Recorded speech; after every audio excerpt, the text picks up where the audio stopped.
could feel your heart beating and you're breathing a bit harder than you should be just walking up a set of stairs. And even just carrying our bags up into the hotel when we first arrived, you were out of breath carrying a bag literally up a flight of stairs. It's really bizarre. Everyone's looking at each other like, how can we're not even anywhere near Everest.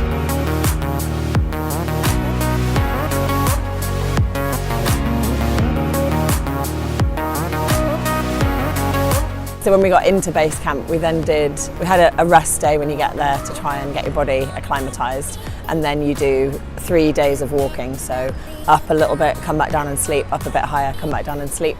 And I really struggled on the first walk, so that was my kind of first low point. I had a really, really bad headache. Took my paracetamol, took my ibuprofen, thought it would be fine, and it basically never went away. It got worse, I couldn't really see. So we ended up coming back down, myself, one of the medics and one of the Sherpas. But then I was okay the next day, so I got on some anti-altitude tablets and they really helped with my headache, and we set off walking up. So we walked for nearly 9 hours to get to intermediate camp, which is a kind of stop-off point. And that was literally tents on the side of like a mountain, a cliff. So we slept on like hard rock and shale on an angle like that. The yaks that were with us helping carry our equipment were literally bedded down next to the tents. So it was quite surreal. And then the next day we walked about another 8-9 hours to get to advanced base camp. My eyes went like I'd been in a fight, like I'd had both of my eyes punched. They were really, really swollen, and I think it started when we got to intermediate base camp, so I was fairly fine up till then. Woke up in the morning having slept on the side of this mountain on the rocks. I don't have a mirror, so you don't know what's happening, and I'd taken a little video of myself, and it's only when I've looked back at the video I realised how horrific I looked. And I went into the tent where we had food, and Shane Williams was like, "Oh, you look like you've been in a fight." And I was like, I don't know, I might have done in the night, I'm not sure. And then it slowly went down. It happened again when we got to advanced base camp. And then weirdly, when we came all the way back down, so the last day we walked for 13 hours, which is probably also a low point in the challenge for me, because that was just relentless. And I've got a picture of me in the base camp tent where we all met in the food tent, and I look the same as I did at intermediate. My face started swelling even though we'd come down. Yeah, so we all looked horrific by the end of the 3 weeks. And no one cared anymore. No one had so we didn't shower for 6 days once we left base camp. So everyone was just stinking, people's faces were swollen. And cuts and stuff don't heal, so once you go above a certain height, your body basically can't really cope with it. So we couldn't live up there. Like the Sherpas obviously live fairly high, but your body doesn't cope, so it doesn't heal itself very well. You're more prone to infection and stuff. So anyone that cut themselves, it was just waiting for you to come back to some oxygen before it healed. The challenge of the game at Advance was absolutely huge. Just going out to the pitch took over an hour. We had to set the pitch up. The guys had gone and checked it the day before, and they were absolutely exhausted from trekking across and then trekking back. It was about, I don't know, a foot of snow on top of basically ice, so it was on a glacier.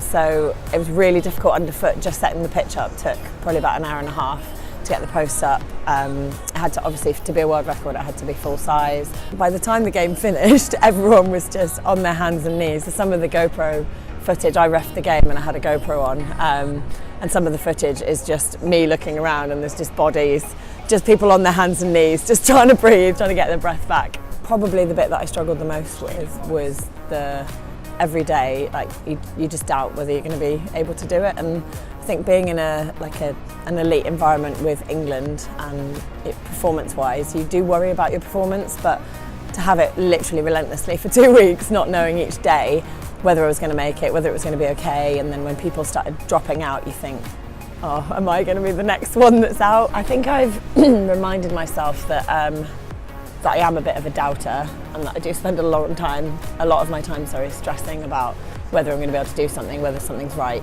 which I knew about myself, but I think to do it for 2 weeks non-stop kind of reaffirmed that I probably need to address that situation at some point. And that kind of fear of failure, that I really didn't want to fail, I didn't want to be the one that dropped out, I didn't want to let anyone down.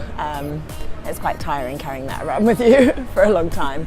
I think I also probably learned that I need stuff like that. I need challenges. I need to be still in a team that's trying to do something. I need to feel like I'm adding value to a team. Having played a team sport for years and years, it's just what you do. And then when you're not in it as much, and I only played a handful of games last season, and you kind of feel really left out when you're injured.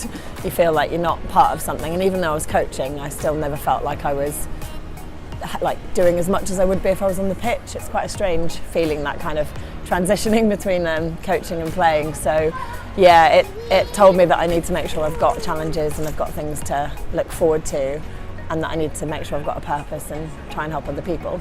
It was pretty emotional, I think, especially for like Matt Mitchell, who's the representative from Wooden Spoon, from the charity, and he'd been involved in all the planning right from the beginning, and he was just hunched over, tears in his eyes, just like, we've finally done it. And we were still waiting to find out how much money we'd raised, because there wasn't any signal up there. So we were, look, we've done the game, like, how's it going? And at the moment, I think we're looking at around 300,000, which is amazing, and yeah, more than anyone thought that we would do as a group.